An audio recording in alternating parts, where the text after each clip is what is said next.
মাটিৰ হাণ্ডিত মাংস বনাওঁ বলক। এই আধা কেজি চিকেন ভালদৰে ধুই লৈছোঁ। তাত সৰু সৰুকৈ কাটি দিছোঁ পিঁয়াজ, আদা নহৰুৰ পেষ্ট, জিৰা জালুক আৰু ধনিয়াৰ পেষ্ট, সোৱাদ অনুসৰি নিমখ, হালধি, 1 চামুচ ৰঙা জলকীয়াৰ গুড়ি, মিঠাতেল দি ভালদৰে মাংসখিনি সানি পেলাই থৈ দিছোঁ।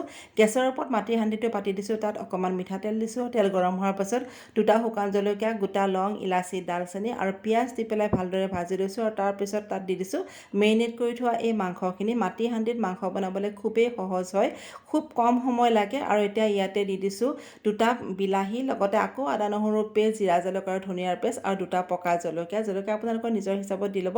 তাৰপাছত ঢাকনিখন লগাই দিলোঁ। 10 মিনিট পাছত ঢাকনিখন গুচাই পেলাই দেখিছোঁ মাংস খুব ধুনীয়াকৈ পানী এৰিছে, সিজিও গৈছে আৰু লগতে তলত অকণমানো লাগি ধৰা নাই, দেখিছে। মাটিৰ হাণ্ডিত মাংস বনালে বাৰে বাৰে চাই থকা বা লৰাই থকাৰ প্ৰয়োজন নহয়, খুব সোনকালেই হৈ যায়। দেখিছেনে কালাৰটো কিমান বেছি ধুনীয়া হৈছে। আৰু মাটিৰ হাণ্ডিত সদায় কাঠৰ হেতা ব্যৱহাৰ কৰিব। ভিডিঅ'টো চাই কেনেকুৱা পালে কমেণ্ট কৰি জনাব। আজিলৈ আহোঁ, বাই বাই।